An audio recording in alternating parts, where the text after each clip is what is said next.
So Amazon's Lord of the Rings adaptation or continuation is shaping up to be yet another disaster of a legacy IP being brought back to life or being continued, being rebooted, whatever the case is. It seems like every single time one of these bigger studios try to revive one of these older IPs, it just ends in disaster, especially in the current day that we're in, where everything is just about virtue signaling, where everything is just about inserting politics or agendas into your shows and into your movies. It just seems inevitable that every single IP that's brought back, like Star Wars or Lord of the Rings or even Marvel, which isn't really being brought back, it's just being brought into the world of injecting politics and agendas into it. All these IPs are just being ruined, and all this stuff always ends in disaster. But the Lord of the Rings, the Amazon Lord of the Rings, the people who are creating it, the people who are behind the marketing and all of that, are trying to silence the fans, and it's very, very obvious now as more stuff has been surfacing. Let's check out what's going on in this video. So this video is from IGN. It says the Lord of the Rings expert reacts to the Rings of Power. And obviously this ratio is pretty bad. 61,000 views, 1.5k likes to 3.8 thousand dislikes. And also a lot of people are commenting on my last video and in many videos where I talk about the ratios that are going on with Amazon's Lord of the Rings. If you want to see the dislikes on these videos, it's a Chrome extension. It's not just desktop version or anything like that. I'm not doing anything special. It's a desktop or it's a Chrome extension called Return YouTube Dislike. So if you want to see the dislikes on all your videos, go check out that Chrome extension. People are not liking what they're seeing in this video because the guy who's supposed to be a Tolkien expert, his name is Tolkien Professor on Twitter, and I believe he might have a YouTube channel as well. Here he is right here.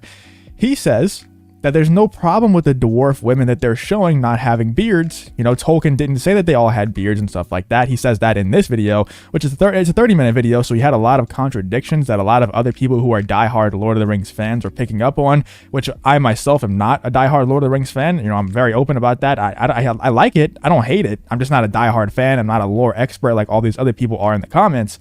But they're calling out a lot of contradictions that this guy made, who's supposed to be the Tolkien professor. So let me move it over so you can actually see. Sorry about that. But yeah, here's all the comments. You can pause the video if you actually want to read them, but they're just calling out all the contradictions that he was making when it comes to Tolkien's work and what he was actually saying about the Lord of the Rings. And then after the video gets major backlash, and I'm sure he saw the backlash on his Twitter and on his YouTube as well, on all his social media, he says this: a clarification on dwarf women. Tolkien says that they look just like dwarf men. Okay, well, that's pretty much what we were all saying, right? That's all what the comments were saying, and that's what you were responding to in this video, where you directly contradict that statement. And then he also clarifies later concerning beards, Nature of Middle-earth, page 187 footnote, that all male dwarves had them. Tolkien, late in life, explicitly did not imagine dwarf women as bearded. He never said that he explicitly doesn't imagine dwarf women as bearded. He never said that they explicitly don't have beards. He said all male dwarves had them. And he also said that they all look just like dwarf men. Now, if he explicitly says that all male dwarves have beards, and he also explicitly says that all dwarf women look like dwarf men, then doesn't that by proxy mean that all dwarf women have beards if they look exactly like dwarf men? And he explicitly, this is just a straight up lie. This last sentence is a straight up lie. Tolkien did not imagine dwarf women explicitly as bearded. He never said that. He never said that they explicitly don't have beards. This guy's just straight up lying. And it's just a bunch of damage control in the comments and the replies to this tweet. People are still going after him for all the stuff that he's saying. And in this tweet and the long IGN video, it's a really bad attempt at damage control, to be honest. But shout out to Nerd Cookies for bringing up this video, which I'll pull up right now. This video, apparently, she says, super fans, I dare you to make it through this video without dying of cringe. I'm guessing that's the reason it's unlisted. Lord of the Rings super fans review the Rings of Power teaser. And it has a horrible ratio, 7,000 views, 86 likes to 1.1k dislikes. And they unlisted the video because I'm sure that the reactions have been horrible to every single piece of marketing that they've put out for Lord of the Rings. All the images, all the promotional images, all the trailers. We saw the trailer, 27 million views on this, almost 30 million views, 97,000 dislikes, or 97,000 likes to 95,000 dislikes, almost ratioed.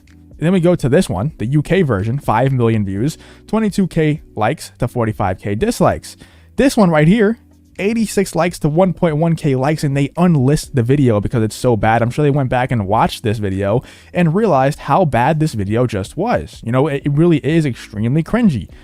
It's just people trying to hype up the Lord of the Rings. It's not actual super fans. It's just people who are getting paid to hype up the Lord of the Rings. They're getting posted on the Amazon Prime Video YouTube channel. Of course they're just gonna hype it up. I really hope the characters in the show exactly talk like these, or talk exactly like these super fans that will complete the parody that is Rings of Power.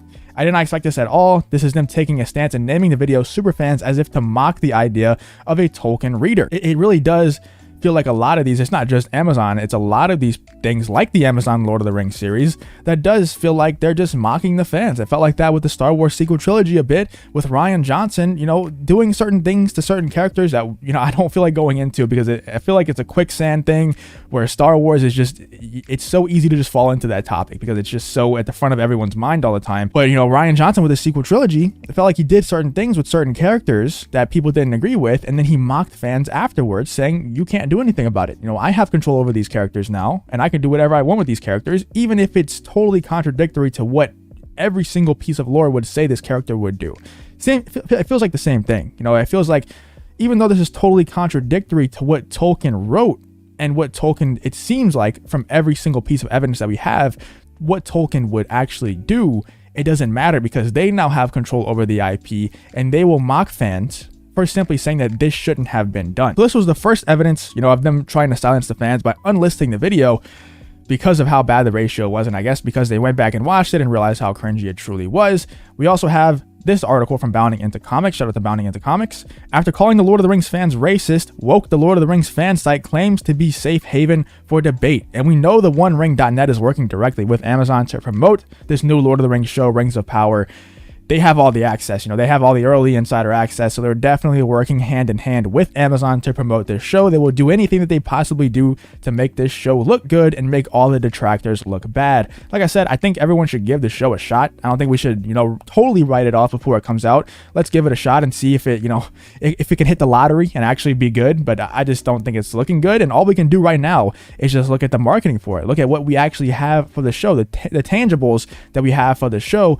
We can't speculate on the actual show. We can only speculate on what we've gotten so far, which is the marketing material, the images, you know, what the creators of the show are saying, what OneRing.net is saying, the trailers. That's all we have to go off of, and all of that stuff is pointing towards this show being bad. It's not about, you know, the race of people in the actual show. That's not what this is truly about. It's about breaking the canon. It's about breaking the lore. It's about breaking the stuff that Tolkien explicitly said in the source material. But the Lord of the Rings fan site OneRing.net, which has quickly spiraled into an outlet plugging woke identity politics and has accused Tolkien of being woke, is now attacking the Lord of the Rings fans by calling them racist. Of course they are, because they, you know, you dislike something that a major media outlet is creating, a major studio is creating. Of course you're an istophobe. What else could the reason be? There's no way that Amazon could ever create something that's just bad. Like Wheel of Time, that show wasn't just bad, it's just a bunch of misogynists saying that it's bad. You know, it wasn't actually bad. Of course, Amazon could never create anything other than exceptional work, perfect work, perfection. On top of this, after calling fans racist, they have the gall to describe themselves as a safe haven for fans who want open debate. Now, anyone who ever just jumps to an istophobe, anyone who ever just jumps to labeling, you know, these ad hominem attacks, anyone who ever jumps to that stuff is not open for debate. That's the opposite. That's realizing that your arguments are weak, that your arguments probably have nothing to stand, you have nothing to stand on, because you know that this show is bad. You know that this show is going to be bad. You know that this show is putting woke identity politics over the actual content of the show. So you have nothing to stand on. You have no leg to stand on other than just calling people the istophobes, just labeling people as these things that you know are really bad to be labeled as. You know that these people don't want to be labeled as these things because they're a death sentence today. So it makes them stand down whenever you label them as that. But now people are realizing, if we don't stand down, we could actually make some real change. And we're also realizing that all these people have is calling you these names. That's all they have. They have no actual arguments. They have no actual intellect, no morality, and no character. So if we continue to stand down, they will continue to gain power. And also, if we don't stand down, nothing bad really happens to us, because everyone with a logical brain can realize that we're not these istophobes for simply disliking certain projects that these major studios are creating. Let me know what you guys think in the comments about this whole situation. What do you think about Amazon's Lord of the Rings creators and the marketing, and even OneRing.net, who was just affiliated with Amazon, trying to silence the fans of Lord of the Rings and silence the fans of Tolkien? Let me know what you think about the whole situation in the comments. If you did enjoy the video though, please leave a like on the video and subscribe to the channel. If you want to follow me on Twitter, the link to that will be in the description as well. Thank you for watching the video, and I hope to see you in the next one.